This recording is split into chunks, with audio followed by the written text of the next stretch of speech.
Praise the Lord. ఆదియు అంతమునై ఉన్న యేసునాథునికి మహిమ కలుగునుగాక.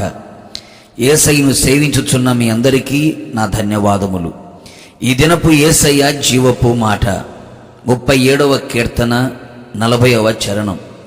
యెహోవా వారికి సహాయుడై వారిని రక్షించును. ఈ ఆత్మీయ యాత్రలో యేసయ్య మీద ఆనుకొని ఆధారపడి ఆనందముతో కొనసాగుచున్న ఆత్మీయులారా, మన యేసయ్య మనకు సహాయము చెయ్యువాడై ఉన్నాడు. ఆయన మనకు సహాయకరమైన కేడమై ఉన్నాడు. బలము లేని వారికి సహాయము చేయుటకు ఆయన కన్నా మనకు ఎవరూ లేరు. మనకు సహాయము చేయుటకు ఆయన మనకు తోడై ఉన్నాడు. నిశ్చయముగా పరిశుద్ధ స్థలములో నుండి ఆయన మనకు సహాయము చేయును.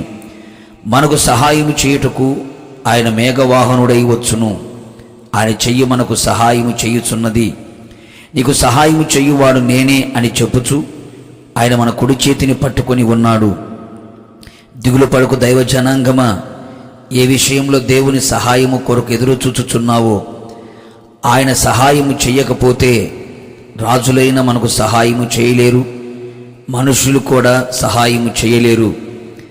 ఆరోగ్య విషయములోను, ఆర్థిక విషయములోను, కుటుంబ విషయములోను, పిల్లల భవిష్యత్తు విషయములోను, చదువుల విషయములోను, ప్రయాణ విషయములోను, సమస్యలతో సతమవుతున్న ప్రతి విషయములో, శత్రువు యొక్క కార్యక్రమాలలో, ఎలాంటి దుర్భరమైన బలహీనమైన ప్రతికూలమైన పరిస్థితులలో, శ్రమల మధ్యలో, శోధనల మధ్యలో, కష్టాల మధ్యలో ఉంటూ దేవుని సహాయం కొరకు ఎదురు చూచుచున్నావా?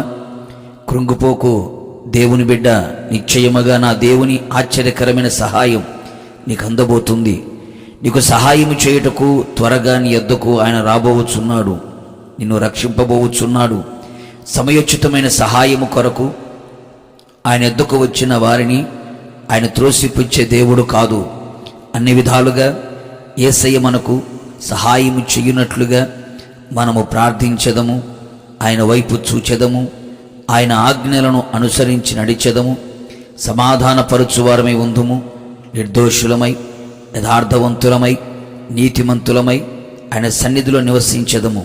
నిశ్చయముగా ఆయన మన పక్షముగా నిలిచి ఉండి మనకు సహకారిగా ఉండి ప్రతి విషయములో మనకు సహాయం చేసి మనలను ఆశీర్వదించి ఆరోగ్యమిచ్చి ఆనందముతో ఆత్మతో వర్ధిల్లుచు ఆయన ఆగమనకు సిద్ధపడునట్లు సహాయము చేయునుగాక.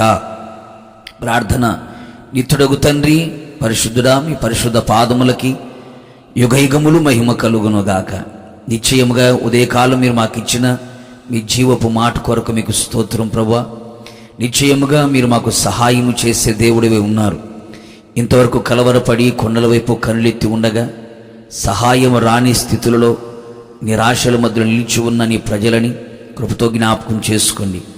మరలా మీ వైపు తిరిగి మీ వైపు చేతులు చాపి మీ పాదాల చెంత నిలిచి ఉండగా మీ ప్రజలను కనికరించి కృప చూపించి ఆశ్చర్యకరమైన సహాయం మీరు అనుగ్రహించమని ప్రార్థిస్తున్నాను. ప్రతి విషయములో మీ సహాయాన్ని పొందుకోవడానికి, మీ సహాయము చేత సమస్తమును జరిగించడానికి కృప దయచేసి మహిమ పొందమని యేసు నామములో అడుగుచున్నాను తండ్రి, ఆమేన్.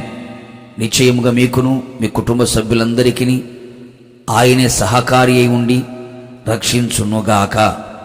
God bless you.